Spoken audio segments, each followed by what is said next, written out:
కృపగల దేవుడు మన ప్రభువైన యేసయ్య పరిశుద్ధ నామములో కూడి వచ్చిన మీ అందరికీ నా హృదయపూర్వకమైన వందనాలు తెలియజేస్తున్నాను. కొద్దిసేపు దేవుని మాటలు విందాం. పరిశుద్ధ గ్రంథం నుండి ఎఫెసీ పత్రిక 1వ అధ్యాయము 7వ వచనం. ఎఫెసీయులకు రాసిన పత్రిక 1వ అధ్యాయము 7వ వచనాన్ని చదువుకుందాం. దేవుని కృపా మహదైశ్వర్యమును బట్టి ఆ ప్రియుని యందు ఆయన రక్తము వలన మనకు విమోచనము అనగా మన అపరాధములకు క్షమాపణము మనకు కలిగి ఉన్నది. చిన్న ప్రార్థన చేద్దాం. కృపగల దేవానికి వందనాలు. ఈ చదవబడిన లేఖన భాగం ధ్యానం చేస్తుండగా ఈ లేఖన భాగాన్ని వివరించే జ్ఞానం నాకు లేదు. నీ సిలువ చాటు నన్ను మరుగుపరుచుకొని నీ మాటలు మాకు వినిపించి వాటిని మా హృదయాల్లో భద్రపరుచుకొని నీ లేఖనానుసారంగా జీవించే కృప మాకు అనుగ్రహించి మహిమ పొందమని మా ప్రభువైన యేసయ్య పరిశుద్ధ నామములో అడిగి వేడుకొనుచు ప్రార్థిస్తున్నాను మా పరమ తండ్రి, ఆమేన్. ప్రియమైన దేవుని బిడ్డలారా, అపోస్తలుడైన పౌలు గారు ఎఫెసీయులకు రాస్తూ దేవుని కృపా మహదైశ్వర్యమును బట్టి ఆ ప్రియునియందు, ఏ ప్రియునియందు? ఆ ప్రియునియందు అంటే యేసయ్య యందు ఆయన రక్తము వలన మనకు ఏం కలుగుతుందంట? విమోచనము అనగా మన అపరాధములకు క్షమాపణలు కలిగి ఉన్నది. హల్లెలూయా. ఆ ప్రియుని రక్తము వలన చాలా మంది అనుకుంటుంటారు కదా,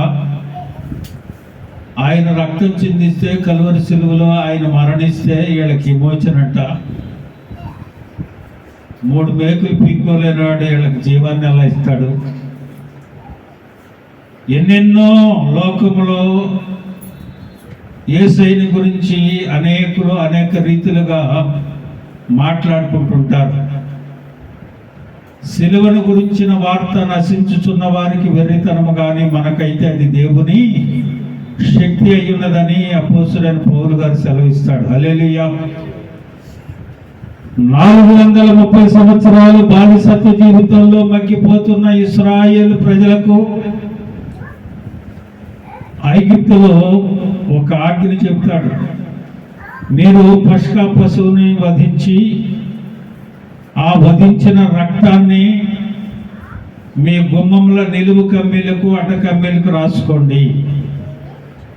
రాత్రి సంహారపు దూత బయలుదేరుతా ఉంది. ఈ ఐగుప్తు దేశంలో ఉన్న ప్రజలందరి ఇళ్లలో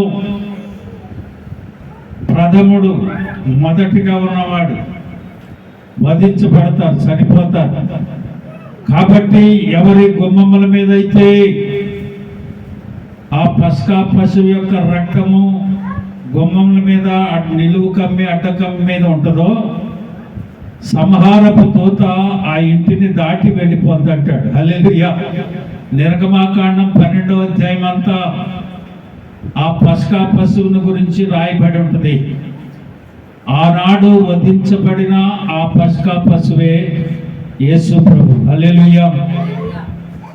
430 సంవత్సరాల బానిసత్వ జీవితంలో మగ్గిపోతున్న ఇశ్రాయేలు ప్రజలను విమోచించి రక్షించిన దేవుడే ఆది యందు వాక్యమై ఉండి, ఆ వాక్యము దేవుడై ఉండి, ఆ వాక్యమే కృపా సత్య సంపూర్ణుడుగా మన మధ్యకు నివసించాడు. హల్లెలూయా. ఆయనే యేసయ్య. ఆ ప్రియునందు ఆయన రక్తము వలన మనకు విమోచనము, మన అపరాధములకు క్షమాపణ కలుగుతుందట. ఈ దినము ఆయన శరీరములో రక్తములో పాలు పొందటానికి వచ్చిన మీరు విమోచించబడ్డారా? క్షమాపణ కలిగి ఉన్నారా లేదా? మిమ్మల్ని మీరే పరిశోధించుకొని యోగ్యులై ఆయన శరీరములో రక్తములో పాలు పొందవలసిందిగా ప్రభువు పేట మనవి చేస్తా ఉన్నాం. ప్రియమైన దేవుని బిడ్డలారా, మత్తయి సువార్తలో 20వ అధ్యాయం 28వ వచనంలో అలాగే మనిషి కుమారుడు పరిచారం చేయించుకొనుటకు రాలేదు గాని పరిచారము చేయుటకును అనేకులకు ప్రతిగా విమోచన క్రయధనముగా తన ప్రాణమునిచ్చుటకును వచ్చాను. హల్లెలూయా. నీ కొరకు నా కొరకు మనందరి పాపముల కొరకు ప్రాయశ్చిత్తం చెల్లించడానికి ఆ కల్వరి శిలువలో ప్రాణ త్యాగం చేసి రక్తము కార్చి చివరి రక్తపు బొట్టు వరకు కార్చి ప్రాణం విడిచిన దేవుడు, ఆ కార్చిన రక్తములో నీకు విమోచన, ఆ కార్చిన రక్తములోనే నీకు పాప క్షమాపణ కలిగించడానికే ఈ లోకానికి వచ్చాడని పరిశుద్ధ గ్రంథము తేటగా సూటిగా చెప్తా ఉంది. తిమోతికి రాస్తూ అపోస్తలుడైన పౌలు అంటాడు కదా, ఈయన అందరి కొరకు విమోచన క్రయధనముగా తను తానే సమర్పించుకొనెను, దీనిని గూర్చి సాక్ష్యము యుక్త కాలమందు ఇయ్యబడుచున్నది. అనాది కాలము నుంచే ఆయన వస్తాడని, పాపుల కొరకు ప్రాయశ్చిత్తంగా తన శరీరాన్ని అర్పించి తన రక్తము ద్వారా విమోచిస్తాడని ఆది కాలం నుంచే చెప్పబడతా ఉంది. ఆయనే ఇశ్రాయేలును ఐగుప్తు నుంచి విమోచించి రక్షించిన దేవుడు. ఈనాడు మనలను ఆయన రక్తము ద్వారా విమోచించి రక్షించగల దేవుడు. ఎవరిని రక్షిస్తాడు, ఎవరిని విమోచిస్తాడు, ఎవరిని విమోచిస్తాడు, ఎవరిని రక్షిస్తాడు? ఇప్పుడు మనం చదువుకున్న వాక్య భాగంలో ఆయన రక్తం వల్ల మనకు విమోచనం అనగా అపరాధములకు క్షమాపణ కలుగుతుందని అపోస్తలుడైన పౌలు ఎఫెసీకి రాస్తూ చెప్పాడు కదా. విమోచనం ఎవరికి కలుగుతుంది? క్షమాపణ ఎవరికి కలుగుతుంది?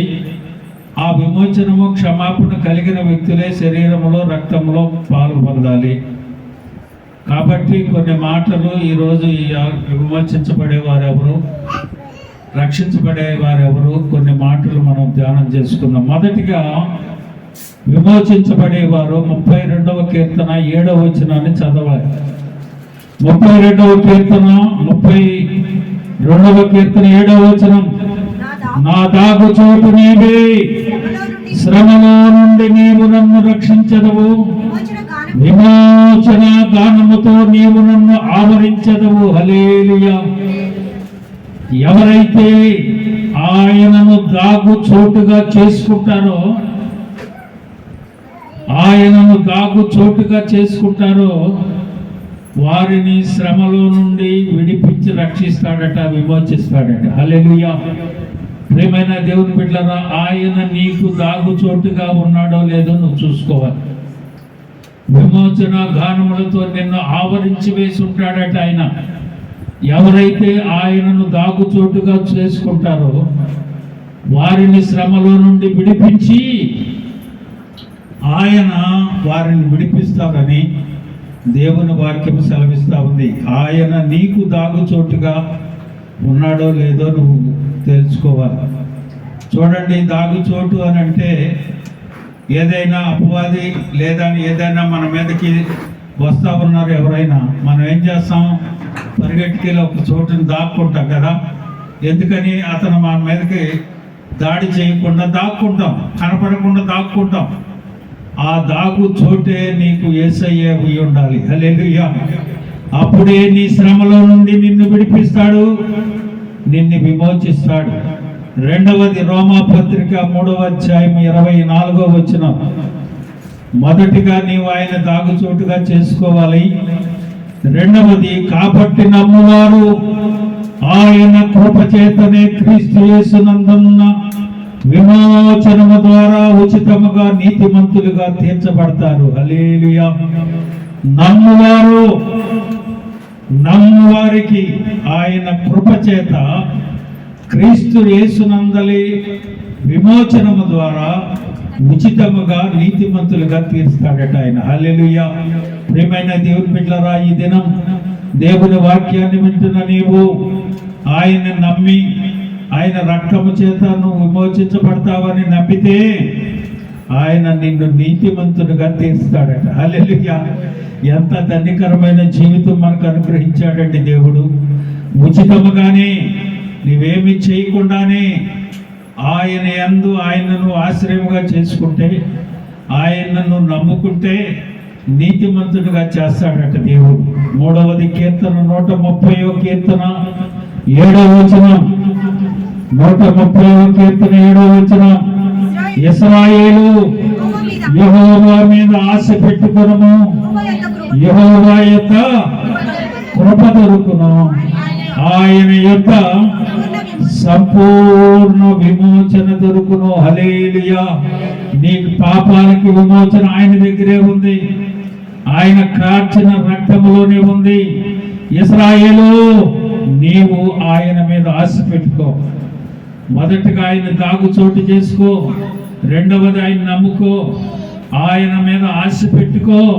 ఇంత ఈ చేయలేని పనులండి, నువ్వు ఎత్తలేని బరువా? నిన్ను విమోచిస్తాను, నిన్ను కాపాడుకుంటాను, నీ శ్రమలో నీకు తోడై ఉంటాను, నిన్ను నీతిమంతునిగా చేస్తాను, నీ అపరాధములకు శిక్ష విధించకుండా నిన్ను కాల్చుకొని ఉంటానని దేవుడు ఈ ఉదయకాల సమయం మనకి చెబుతున్నాడు. ప్రియమైన దేవుని బిడ్డలారా, లూకాసు సువార్త 1వ అధ్యాయము 69వ వచనం. లూకాసు సువార్త 1వ అధ్యాయము 69వ వచనం. ఆయన తన ప్రజలకు దర్శనమిచ్చి ఏం చేస్తాడట? ఎవరికి విమోచన? ఆయన ప్రజలకు. హల్లెలూయా. అందరికి కాదు, ఆయన్ను నమ్ముకున్న వారికి, ఆయన్ని ఆశ్రయించిన వారికి, ఆయన దాగుచోటుగా ఉన్న వారికి. ఆయన తన ప్రజలకు ఏమంటున్నాడు? దర్శనమిచ్చి వారికి విమోచన కలుగు చేస్తానని ఈ ఉదయకాల సమయం దేవుడు మనతో మాట్లాడుతున్నాడు. ఆయన ప్రజలుగా మనం ఉంటామా? ఉండకపోతే నీకు విమోచన లేదు. చివరిగా చూడండి, యెషయా గ్రంథము 1వ అధ్యాయము 27వ వచనం.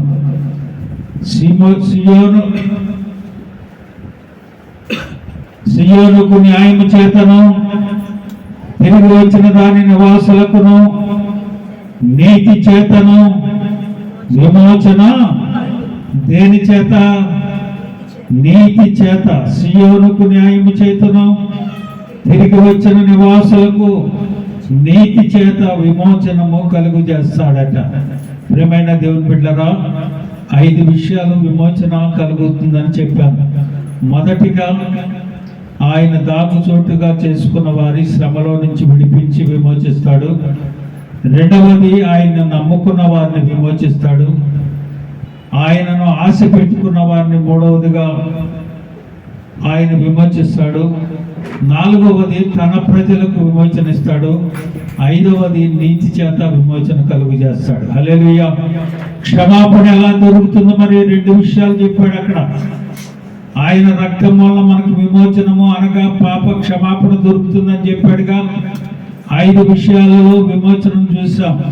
ఇంకొక 5 విషయాలలో క్షమాపణ ఎలా దొరుకుతుందో చూద్దాం. మొదటిగా చూడండి, మత్తయి సువార్త 26వ అధ్యాయం 28వ వచనం.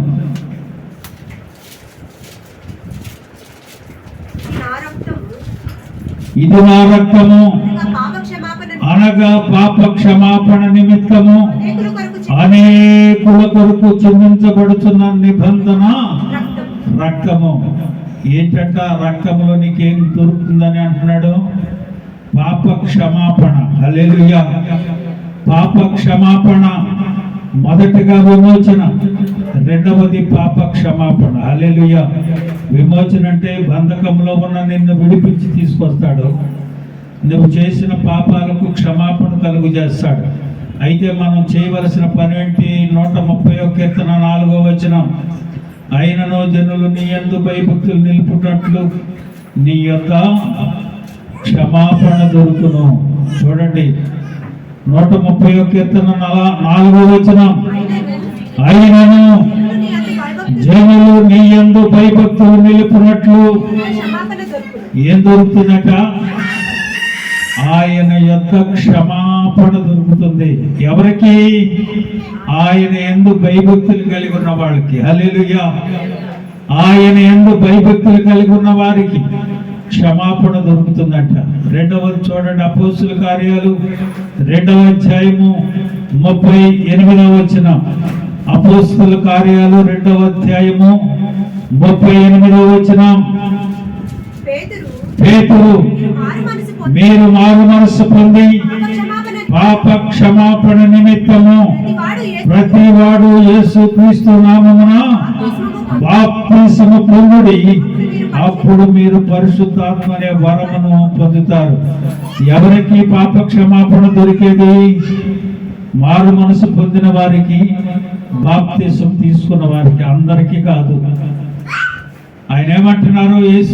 పేతురు గారు ప్రసంగం చేశారు. దానికి స్పందించిన జనులు వాక్యం వారి హృదయాల్లో గుచ్చుకొనగానే జనమందరూ వచ్చారు. అయ్యా, ఇప్పుడు మేము ఏం చేయమంటావు అని అడిగారు. ఆయన అంటూ ఉన్నారు కదా, మీరు మారు మనసు పొందండి, పాప క్షమాపణ నిమిత్తము ప్రతివాడు యేసుక్రీస్తు నామమున బాప్తిసం పొందండి. హల్లెలూయా. ఒకటి, ఆయన యందు భయభక్తులు కలిగి ఉంటాం.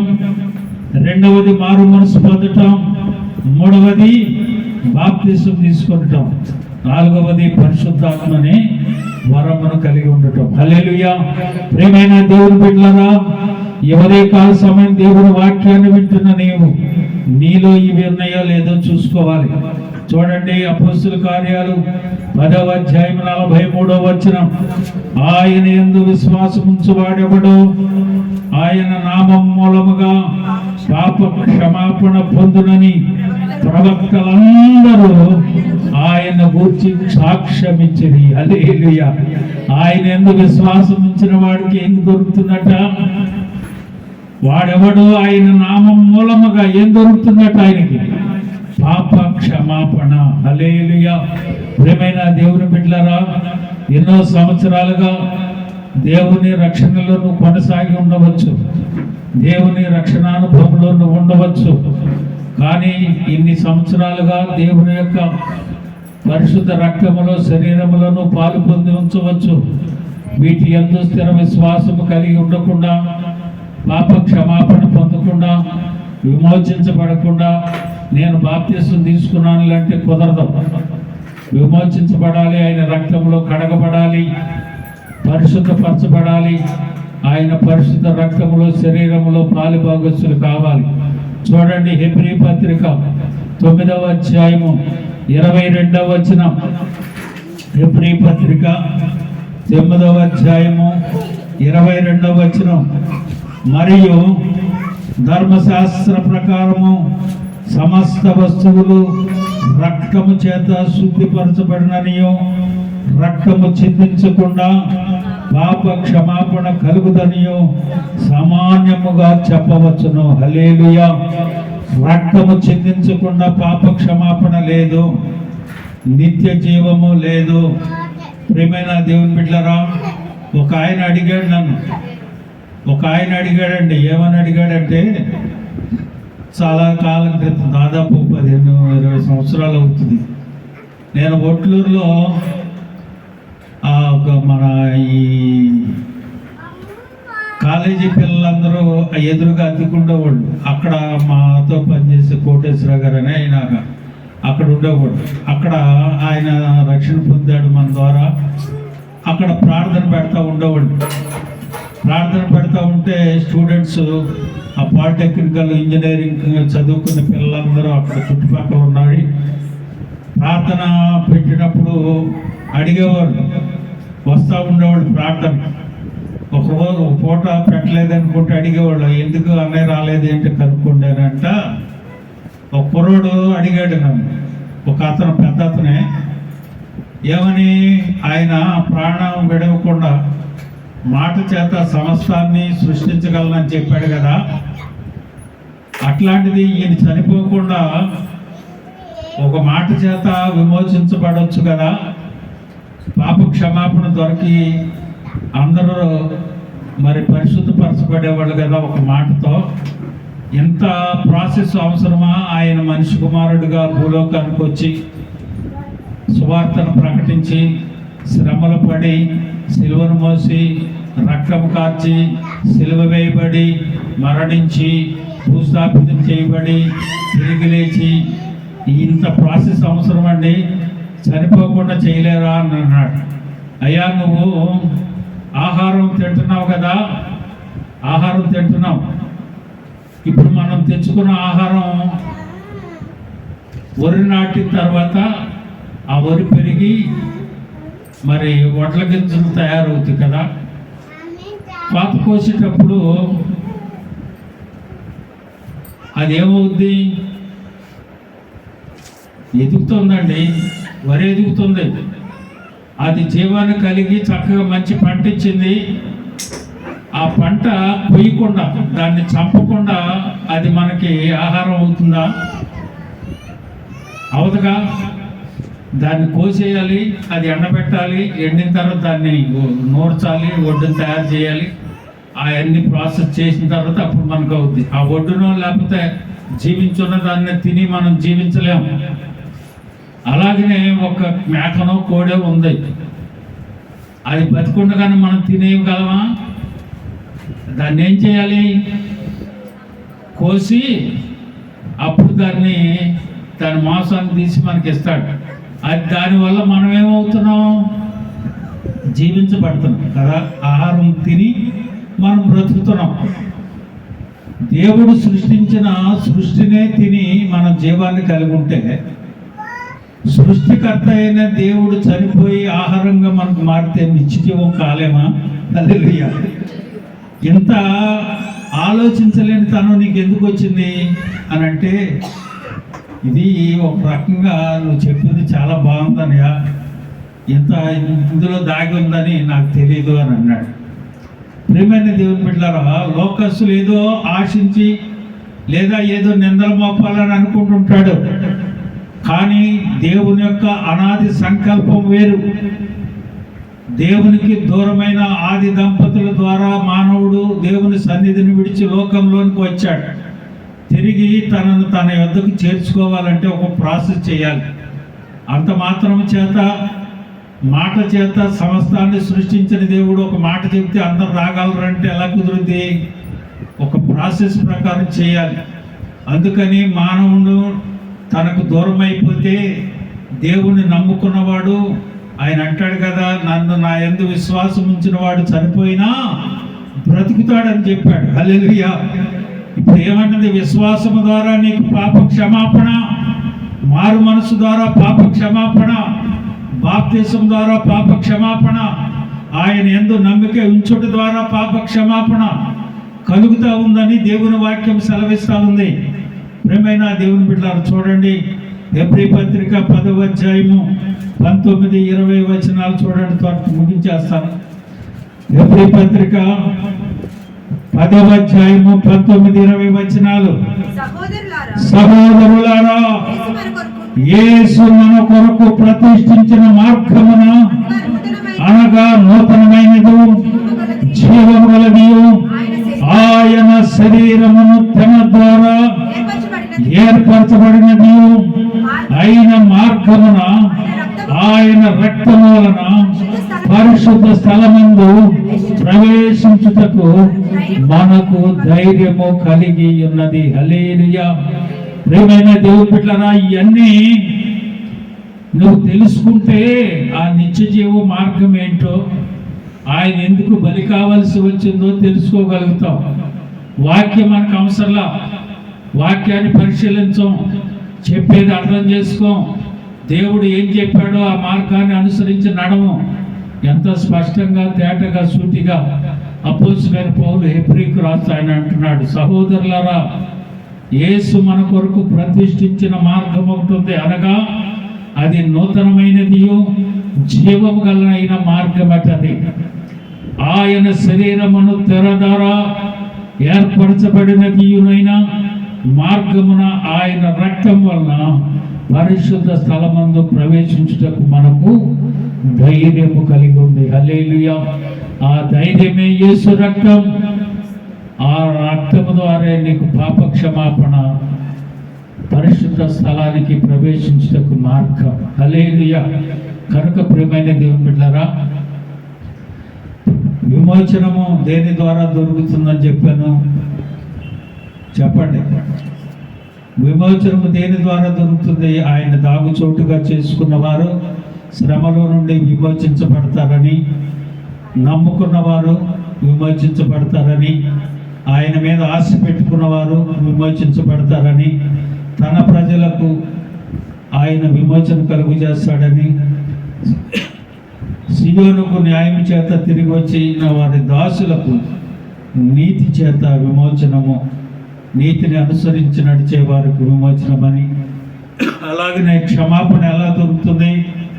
మారు మనసు పొంది బాప్తిసం తీసుకొని ఆయన ఇచ్చే పరిశుద్ధాత్మ వరాన్ని పొందుకున్న వారు, విశ్వాసం ఉంచిన వారు, అలాగనే ఆయన రక్తము చేత శుద్ధి చేయబడిన వారు, అలాగనే నూతనమైన మార్గములో వెళ్ళేవారు ఆయన పరిశుద్ధ స్థలములో ప్రవేశాన్ని పొందుకోగలుగుతారు. హల్లెలూయా.